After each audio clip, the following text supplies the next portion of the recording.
د کابل په یو مرکزی کوڅه کې یو وخت د ماشومانو د لوبې غږ تر ډیره د کانکریټو پر وړاندې د فوټبال د توپ د لګېدو غږ و، خو اوس دا د کرکټ د توپ او بیټ په غږ بدل شوی. له دوړو په ډکو پارکونو د کابل په کوڅو او هر خالی میدان کې اوس ځوانان او ماشومان لیدل کېږي چې د کرکټ لوبې کوي. د دې ترڅنګ کابل کې اوس په نړیوالو معیارونو د کرکټ اکاډمۍ هم جوړې شوې چې یو شمېر د ملي لوبډلې وتلو لوبغاړو پورې اړه لري. له کرکټ سره د افغانانو د غمینه د ملي لوبډلې له هسکو او ژورو ډک سفر سره هم تړلې ده. په دې وروستیو کې په نړیوال جام کې د افغانستان لاسته راوړنو اوس د دغو ځوانانو هیلې لا پسې ژوندۍ کړي او غواړي چې یوه ورځ د افغانستان لپاره ستر ویاړونه راوړي. 19 کلن شمس الله منګل چې په یوه خصوصي اکاډمۍ کې تمرین کوي هم یو له دغو ځوانانو دی.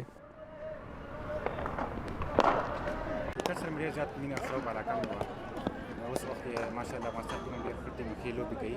خپل راشد خان ما ډېر زیات خوښېږي. هغه وجه وه چې ما کرکټ شروع کړ او راشد خان فالو کوم. کرکټ خو دومره وخت نه کېږي افغانستان لکه څومره چې نور هېوادونه وخت کېږي د کرکټ، خو افغانستان خلک ماشاءالله ډېر ښه ټیلنټ لري نیچرلي، او که دې ته کار وشي سپورټ کړی شي او دوی ته مخکې زمینه برابره شي. تاسې به وګورئ په نن وخت کې افغانستان ډېر غټ ټیمونه لري.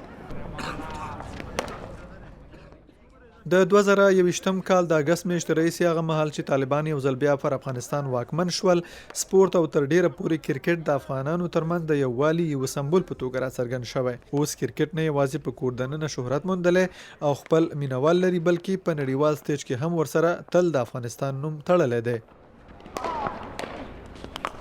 دغه لوبه ولې رواج شوه؟ دغه اصلي لامل مهاجرت ده. زموږ افغانان کله چې مهاجر شوي دي یا به پاکستان ته تلو یا به هند ته تلو یا به نږدې ممالکو ته تلو. په هغو ممالکو کې دغه لوبې ډېر رشد کړی و کرکټ، نو دغه یوه لامل شوه کله چې دوی خپلو هېوادونو ته راستانه شول له ځان سره یې کرکټ راوړ.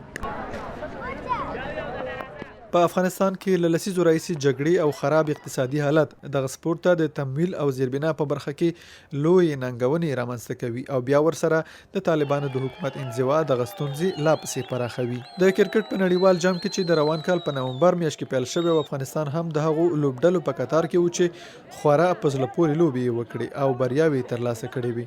په دې بریاو کې بیا د پاکستان پر وړاندې د افغانستان د ملي لوبډلې بریا د افغانانو لپاره ډیره خوږه وه. په داسې شرایطو کې چې نن سبا زموږ هېواد قرار لري او په نړیوال سټیج کې به چې زموږ نمایندګي کوي او زموږ ښه تصویر نړیواله ته ورکوي، یوازینۍ کرکټ لوبډله ده، واقعا ډېر زیات د خوشحالۍ او د افتخار او د ویاړ احساس کوو.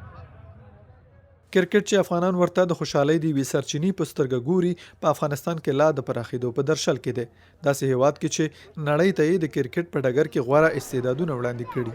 ان د طالبانو په حکومت کې لوړپوړو چارواکو د ملي لوبډلې بریا ستایلې، له سیالۍ وروسته یې د لوبغاړو هرکلی او حتی په ټولنیزو رسنیو کې د دوی بریاوې او هڅې ستایلې دي. افغانستان چې اوس مهال اقتصادي ستونزو سره لاس و ګرېوان دی، د کرکټ مالي تمویل او له دې لارې عاید ترلاسه کول هم یوه لویه ستونزه ده.